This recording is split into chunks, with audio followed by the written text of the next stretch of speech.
Muy buenas tardes, soy Edwin Escalona, espero se encuentren muy bien y hoy les presentaré un video muy interesante que son finanzas, o más conocido como los tipos de finanzas.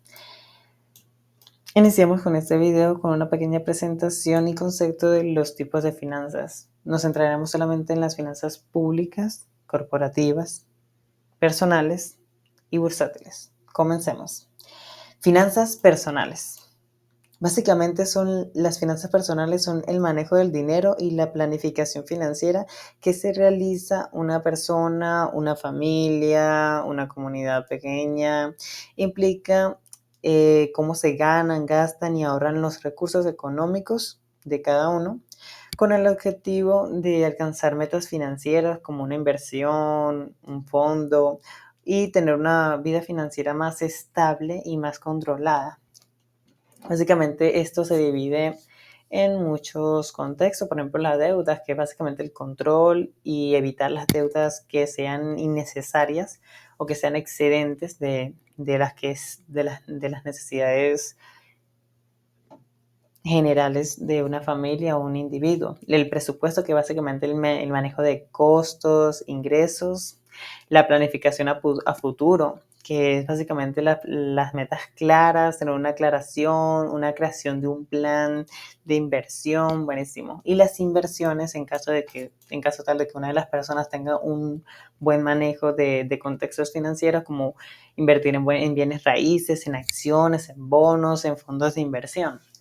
Y por supuesto no puede faltar a una familia el ahorro, por si acaso en una emergencia, como nos decía mamá todo el tiempo, como ahorre su dinero, téngalo muy presente. Mira que cualquier cosa, una emergencia, usted sabe ya de dónde puede sacar.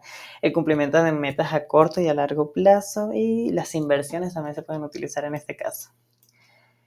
¿Qué son las finanzas corporativas? Las finanzas corporativas también es una rama de las finanzas que se enfoca en las decisiones financieras que toma las empresas normalmente. Su objetivo principal es maximizar el valor de las acciones. Esto también implica en la gestión eficiente y no ineficiente de los recursos financieros de la misma. Tomar decisiones de inversión acertadas y obtener un funcionamiento adecuado. Por ejemplo, en el margen de las inversiones, que genera el valor a la empresa, un mejor análisis de flujo de efectivo, de flujo de caja, el valor neto del activo.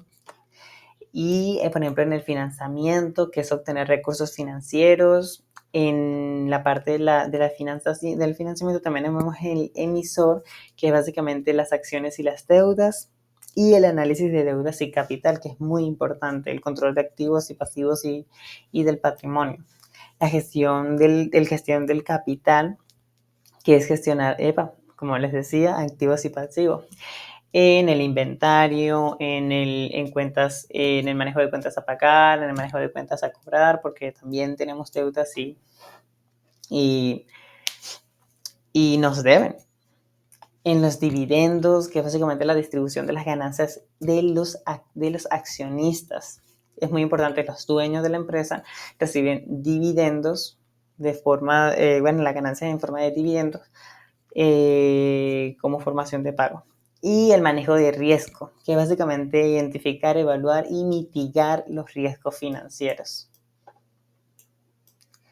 La siguiente es las finanzas públicas, que se divide, antes que nada, ¿qué son las finanzas públicas? Las finanzas públicas también es una rama muy importante de la economía y se centra en el estudio de cómo el gobierno gestiona los ingresos y gastos a diferencia de las finanzas personales y corporativas. Este se enfoca en el individuo o empresa. Las finanzas públicas se ocupan en la administración de recursos de servicios públicos, como por ejemplo acá, donde vemos la gestión de públicos, que es básicamente la utilidad de los ingresos para financiar la educación, que estos son los servicios públicos, la educación, la salud, la infraestructura, la defensa y otras más. Y, por ejemplo, en los ingresos públicos tenemos los impuestos, las tasas, las contribuciones, las ventas de bienes y servicios. Por el lado de la política fiscal, que también es una rama de las finanzas, las finanzas públicas, tenemos que es la influencia de los ingresos y gastos de la economía misma. Esto es muy importante en el manejo público de las finanzas. Y la deuda pública, que básicamente el nivel de gasto es menor a los ingresos, o sea, el control total del manejo de activo y pasivo. Y por último tenemos las bursátiles. Pero, ¿qué son las finanzas bursátiles? Las finanzas bursátiles se refieren al estudio o la práctica de la gestión financiera dentro del contexto de los mercados de valores. El profesor había comentado esto lo saqué el profesor. Y también es conocido como los mercados bursátiles. Esta área se enfoca como las empresas y las inversiones se intercambian entre mercados para obtener un capital, invertir y gestionar los riesgos. Eso también se evalúa a través del mercado de valores. Pues eso siento que es como que lo que se centra, siento que el mercado de valores es un tema muy extenso y pude como dividirlo en estas secciones, que básicamente los lugares físicos y virtuales donde se realizan ventas de activos financieros por el lado del mercado de valores. Y los activos financieros, que básicamente son las acciones, bonos y fondos de inversión. Y por último, las funciones principales se obtienen de la capital, de la inversión, de la determinación de precios y la gestión de riesgo. Obviamente las finanzas bursátiles tienen un contexto muy grande y extenso y podríamos quedarnos toda la tarde aquí expresándolo, pero es increíble. Siento que es un mundo totalmente, pues mis favoritas son las corporativas, porque siento que mis objetivos van totalmente al área empresarial, al área del manejo empresarial. Para allá es mi control, mi manejo, estudiar mucha economía, finanzas y contabilidad y echar para adelante. Muchísimas gracias, soy Edwin Escalona, espero les haya gustado mi video, muchas bendiciones y dejen su like.